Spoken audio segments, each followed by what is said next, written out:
Shalom Bapak Ibu semua yang dikasihi oleh Tuhan Yesus. Hari ini Sabtu, 15 November 2025. Renungan hari ini berjudul Anugerah yang Murah. Firman Tuhan kami ambil dari kitab Roma 6 ayat 1 dan 2. Demikian bunyi firman Tuhan. Jika demikian, apakah yang hendak kita katakan? Bolehkah kita bertekun dalam dosa, supaya semakin bertambah kasih karunia itu? Sekali-kali tidak. Bukankah kita telah mati bagi dosa? Bagaimanakah kita masih dapat hidup di dalamnya? Sebuah kutipan dari seorang teolog Jerman sangat menarik untuk kita renungkan. Anugerah murahan adalah pemberitaan pengampunan tanpa pertobatan. Baptisan tanpa disiplin gereja. Perjamuan kudus tanpa pengakuan dosa. Pengampunan tanpa pengakuan pribadi. Anugerah murahan adalah anugerah tanpa pemuritan. Anugerah tanpa salib. Anugerah tanpa Yesus Kristus yang hidup dan menjadi manusia. Siapakah teolog Jerman itu?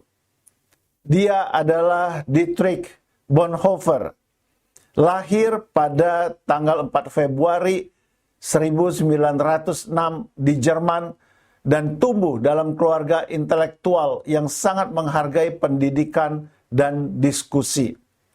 Dietrich belajar teologi dan menjadi seorang pendeta serta dosen.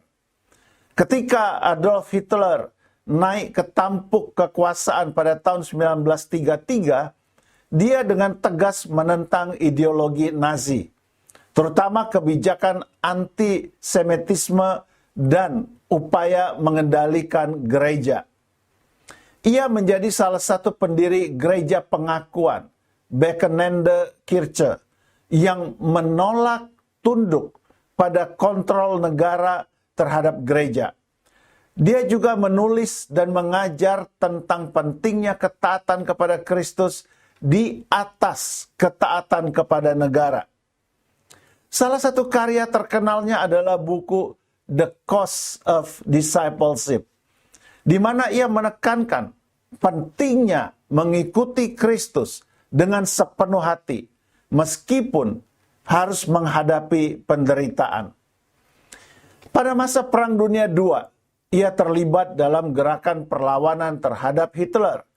Dia percaya bahwa sebagai orang Kristen, ia tidak bisa diam melihat kejahatan besar.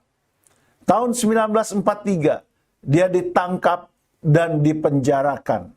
Selama di penjara, ia tetap menulis surat-surat dan renungan. Pada tanggal 9 April 1945, Dietrich dihukum mati di kamp konsentrasi Flossenburg dengan cara digantung. Jika kita membandingkan kutipan di atas dengan kehidupan dari sang penulisnya, maka kita akan sependapat bahwa Dietrich tidak main-main dengan kutipannya itu. Dia menghidupi kutipannya itu. Dia berani bertindak berdasarkan kebenaran yang dia pegang, sekalipun nyawa taruhannya. Dia tidak mau menganggap anugerah yang cuma-cuma itu menjadi murahan. Dengan cara hidup seenaknya, sengaja melanggar firman Tuhan.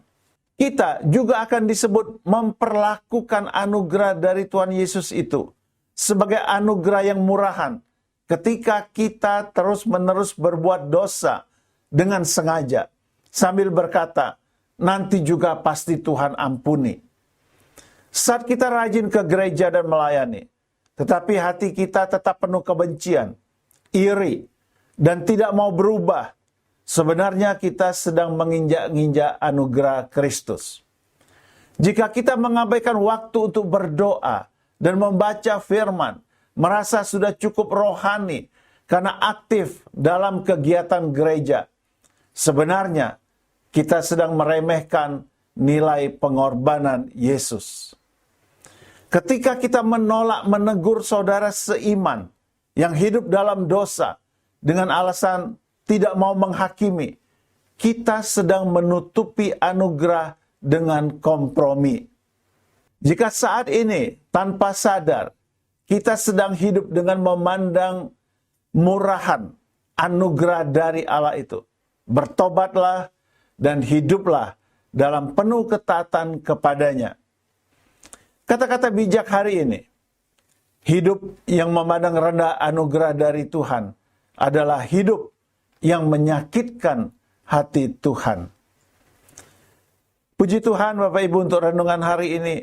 Mari kita akhiri dengan berdoa bersama-sama. Bapa, aku ingin hidup dengan menjunjung tinggi nilai pengorbanan dari anak-Mu dengan cara hidup benar dan taat kepada firman-Mu. Mampukan aku Bapa, dalam nama Yesus. Amin. Memang tidak mudah untuk menjadi seorang Kristen sejati. Kita harus membayar harganya dengan mau menjalankan perintah-perintah Tuhan. Kiranya Tuhan Yesus memampukan kita untuk melakukannya. Selamat berakhir pekan. Tuhan Yesus memberkati keluarga kita semua. Shalom. Amin.